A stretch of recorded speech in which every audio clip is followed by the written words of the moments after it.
TV at the beautiful Fez at Time Cafe.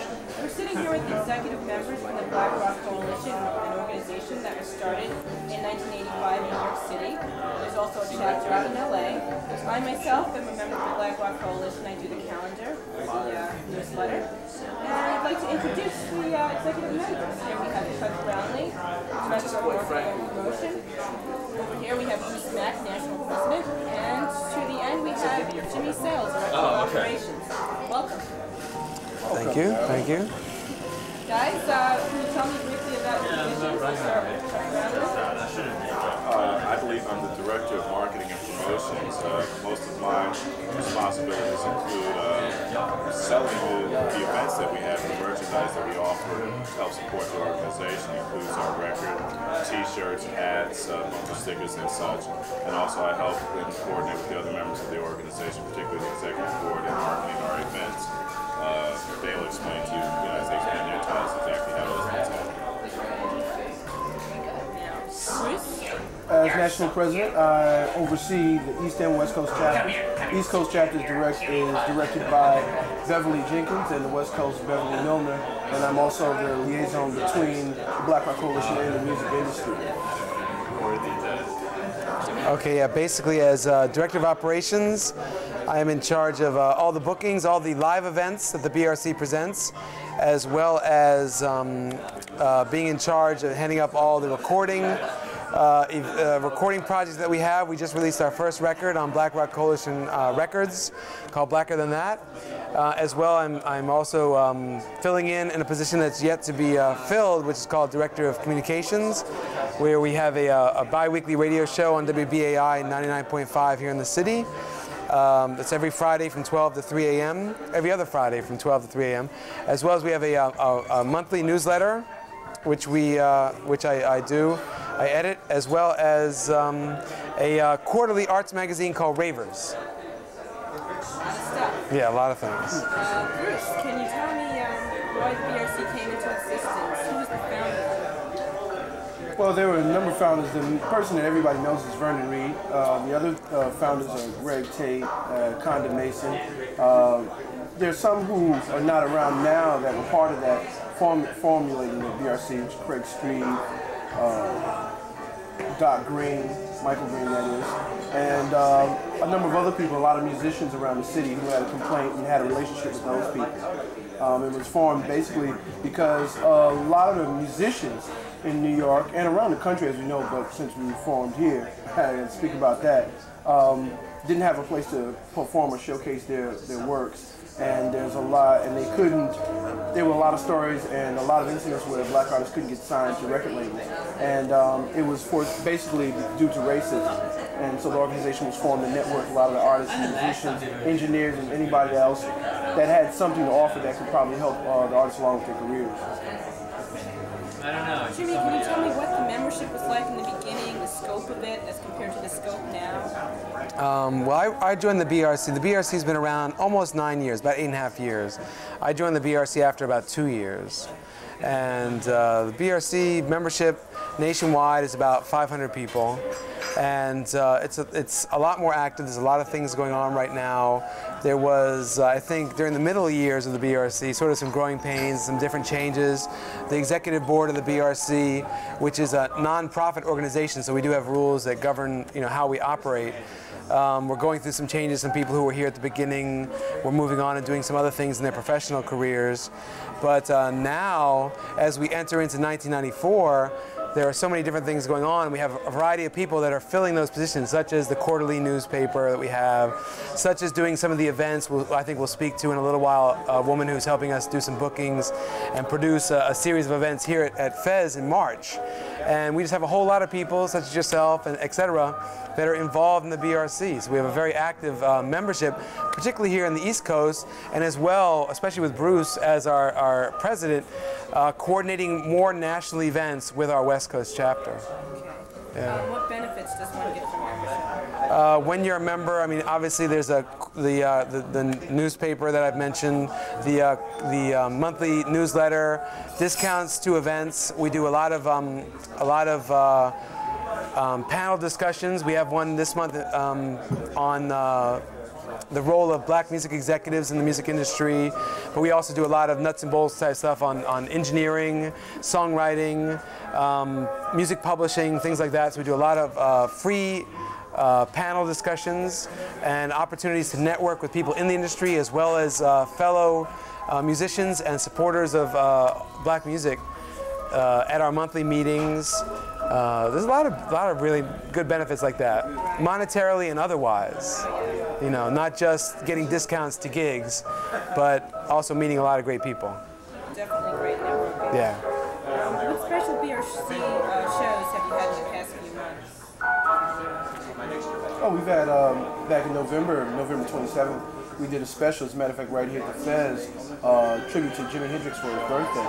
And Jimmy was 50, I believe, right? 49. 49? 49. Okay. For his birthday here. We also were featured as, we put on our own show as part of, what is the? CMJ? CMJ, College Music Journal. We did a fest for that in the past few months. That was in October. But we should mention that CMJ featured Michelle Indegiocello, who's on Maverick and getting killer raves. She's a part of the BRC, as well as Sophia's Toy, which is an act that just got signed to Epic, and they are in the studio now recording their debut album.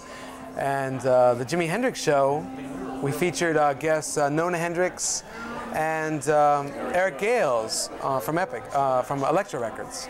So yeah, a lot of hype things. All right. Anyone of you, which venues have been supportive of BRC bands? I know there was some pains when you were just starting out. The CBGB's has been especially supportive. Yeah. Living Color playing there a lot. Yeah. What other venues have you been? There have been Wetlands. Wetlands has been really good, yeah. Really good for a long time. As of the past year and a half now, Manhattan Center. This place, And Fez, yeah. Here. We put on some early events before the Fez was actually formulated here in Time Cafe, where we featured avant-garde music. Right. And, many artists who play, who are known as playing in the rock genre, playing avant-garde type stuff. Brooklyn Academy of Music. We did a New Year's Eve party at the 651. 651, the Majestic Theater in Brooklyn, yeah. Academy Music Complex in Brooklyn. Apparently we're going to do that again next year. Yeah, and that featured, that event featured Sandra St. Victor from Family Stand. Actually, it was a mini Family Stand reunion, which was really, really great for the folks that were there. It was really cool to have the two main songwriters from the band, as well as Sandra, on stage at the same time. We had Corey Glover there, and a number of other really talented musicians, and that was a really fantastic show. Chuck, you're a bassist in Suburban God. Bruce, you're a keyboardist in Rebels Get Funky and Thrifty Boys. How do you balance your creative and business sides in music? Oh, that's kind of crazy. Balancing that. Really have to just sit down at the top of the week and really put down a schedule of things to do. And fortunately, Rebel, formerly PBR Street Gang, has been a part of the BRC, so we've tried to work and do a lot of things along that line. So over the years, a lot of what we did was a part of that, so it wasn't too much of a mix-up other than that and other than rehearsing. But playing keyboards in direct, just like any other musician, it's a matter of scheduling. I've been working as a side man. It gets a little hectic because you got like a lot of work to do in the BRC, a lot of letters always to write, a lot of letters that I'm already behind in, you know. So it's a little hard, but manageable. Well, it's a loaded question. As if you get a chance to get to everything every day. Basically, without going into too much history about Suburban Dog, I pretty much got out of college and figured that I didn't want to be a struggling musician. So I decided to try to get into the business side of the music business per se, and started booking bands and doing all of that stuff. But I realized while I was in the music business, I wasn't playing my hats. And about almost 7 years later, it's, sitting there dusting on the wall, collecting dust on the wall, and I decided I needed to start playing again. So I kind of had my business chops, if you were, honed at that time, to the point where I don't know how to do anything else but get up in the morning and get on the telephone and start calling people. I mean, fellas here can tell you this morning, I was Bruce about in reference to this, to listen to this. The situation was kind of automatic with me. And I know that if I don't get the gigs, there's not going to be any gigs. So it's a situation where I've always been out there doing it. Yeah. I think I am at an advantage. I mean, I almost been talking to the club owners. I think Jimmy can testify to this. When Suburban Dog Group decided a couple of years ago in 1990 to do some gigs, we booked a good 50 gigs around town because I, having run some nightclubs and having promoted concerts, was able to talk to the club owners and the town players and the promoters in terms that they understood. And in as much as I had a hard time selling it to the other members of the band, the reason for playing for the board in that particular situation, I was at least able to justify to them, or at least they had faith in the fact that I would be tenacious in my efforts to try to at least promote the gig. I mean, it's kind of sad to just throw energy and having snow when you still have only 2 people in your club. But, you know, it's the music business. Music in little words, business in big words. You know, got to be about business when you're dealing with this. I think that's what the BRC is about. It's that we understand that the member bands understand that the people that are involved in the organization understand. And we're trying to like co-opt all of our, you know, energies and efforts and knowledge and stuff, you know, for the betterment of the music and for everybody concerned. Right now, this BRC album called Blacker Than That is established Black Rock Production Records. It has songs from 12 bands. The first compilation album came out in '91. It's called The Street of Our Future. Tell me the process you went through to get this album made, these albums, production, financing, all of that.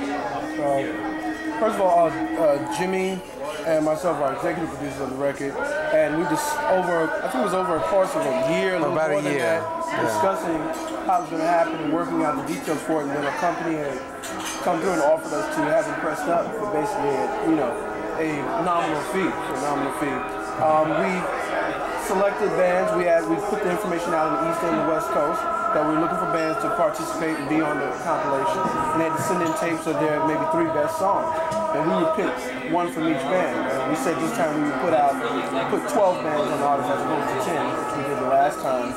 And basically that's what we did between Jimmy, myself, Larry Carmine, and Billy Anaruma.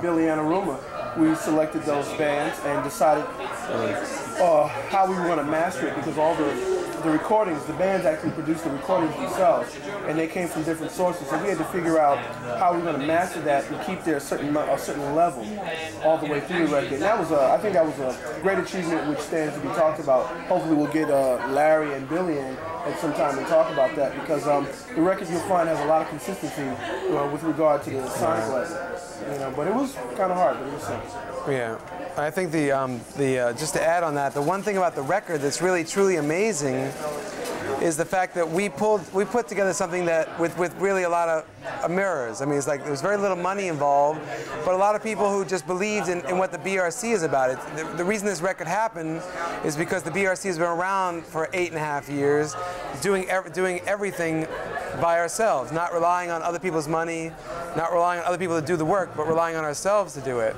And people saw that, and we went to the bands and said, look, we would like you to do something with us, but it can't be about money. It has to be about something bigger than that. And the bands, where people didn't necessarily believe this was going to happen, the bands were extremely supportive. They were really, really supportive and like ready to be down with us in a heartbeat. And it wasn't about money from the beginning, and it's not about money now. It's really about something bigger, about moving the organization forward, moving their careers forward, and working together. How can people get the album? Through mail order, directly through us. They can write to us, and we also have an 800 number. I don't remember that by heart, but I think we'll. It's 800-234-8458. That's IMPS, that's the record distributor. And you can also get it at Tower Records here in the city, downtown. Tower Records downtown. New York will have it back in stock. We're sold out there, but it should be back in stock in Tower real soon. We also have it in New Jersey right now, because we are doing some shows in New Jersey. We want to support that. It's at Pier Plywood in Hoboken, Crazy Rhythms in Montclair, and very soon, as I leave here today, or actually tomorrow, it'll be at Cheap Thrill Records in New Brunswick. But try the 800 number or write to the BRC. Or come to one of our events, because we're selling the t-shirts and our records at Usually it's discounted, pay shipping and handling if you come to the event. Actually, I think we're even less than Tower or something. Yes, that is it. And plus, you can still get the first BRC record too at our events. Yeah, we have gone back and ordered some of the old tapes from the Rico disc release some time ago, so those are also available at the event. Yeah. So, in addition to listening to some slamming music, keep some extra dollars in your pocket and come on out and go home with some BRC material. Yeah. Alright, who else is on the executive board and how do you feel about their performance? Beverly Jenkins, Rob Fields, Director of Publicity, and Forrest Taylor, right now, who's Director of Political Concerns. And we have a new exec, Maureen Mann. And board now, and Kelvin Bell, Director of the Orchestra. I feel we have actually a very strong team of very active people, which is the most important thing. Because if you come on the board and you don't know something, you end up learning a lot, as you're willing to work. Right now, we have a board of people who actually understand a lot of the music business, in terms of learning music, and are willing to work. So we have a great team that's creating a foundation, a new foundation organization that's going to go a long way for some years to come. And you should also mention, the two people that we've recently brought on board on the board of directors. Yes. Let me do that. All right, and those are Nona Hendricks and Gary Imhotep Bird, WLIB, was on our board. And I must have mentioned the West Coast also, which the two active folks are Beverly Milner and Martin Water on the West Coast, executive board. What seminars and shows are coming up that are particularly important to the next few months? I think we should really touch on, by the time this airs, I think the key thing, and we can get into this a little bit in a minute, but we're doing a series here at Fez in celebration of Women's Month in March. Every Friday, the first 3 Fridays, the 4th, the 11th, and 18th, we're doing shows here, doors at 8, shows will start around 9:30, and is featuring women. It's called Sister Acts, and we're featuring black women doing very alternative music. We'll have poets, we'll have other people here, and it's going to be really a tremendous series. We've got that happening. We're going to be doing an all women orchestra. That's going to be headed up by Kim Clark, the bassist. Some really killer players with some very, very special guest artists.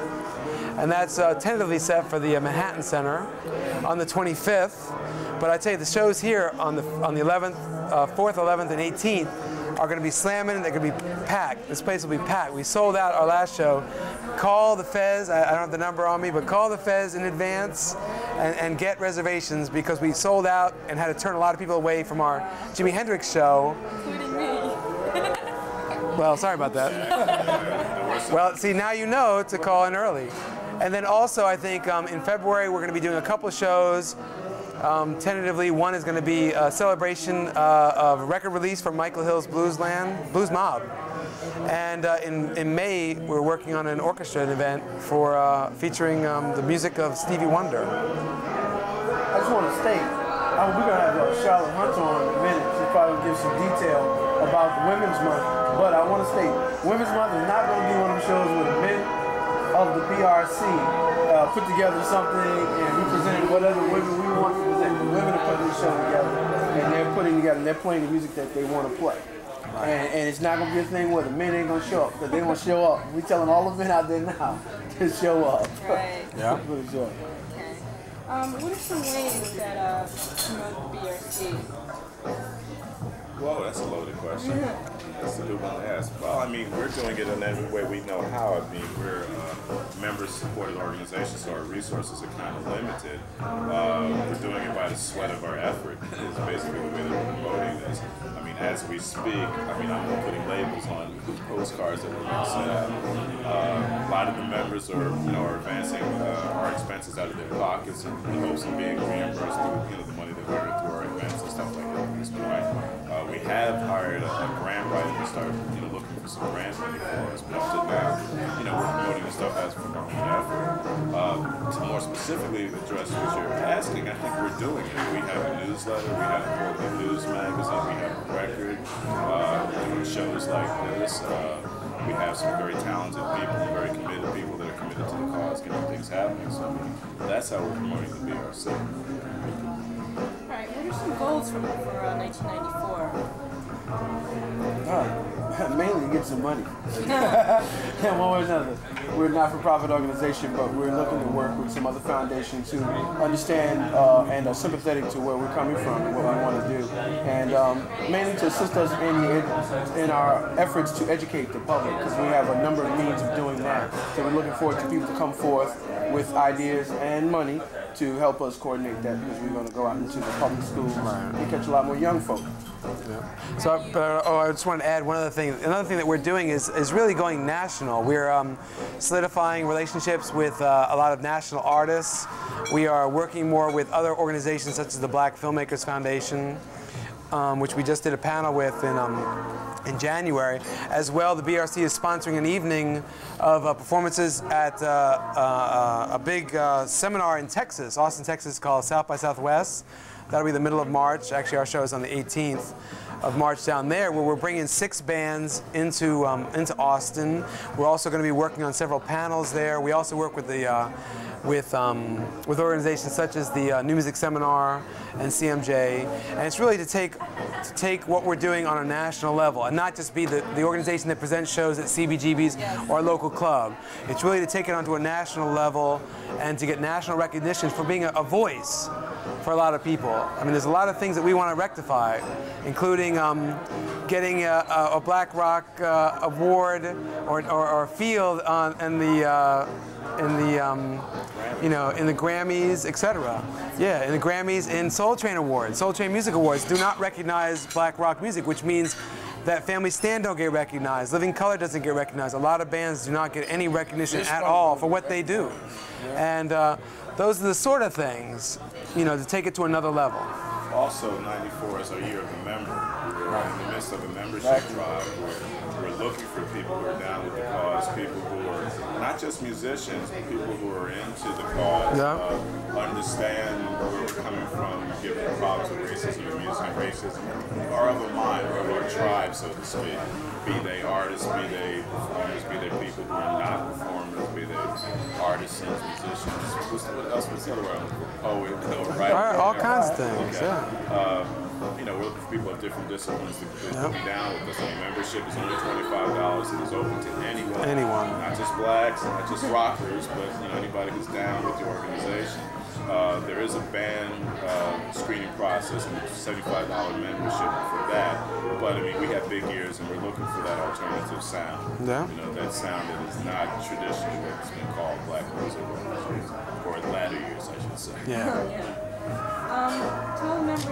Tell the audience where you can go to the meeting. Well, the first thing they need to do is to write us at our P.O. Box. We're at P.O. Box 1054 Cooper Station, New York, 10276. Did I get that right? Yeah, you should. Well, I'm going to let you give them the hotline number, since it's Marilyn's voice that you'll hear on the hotline.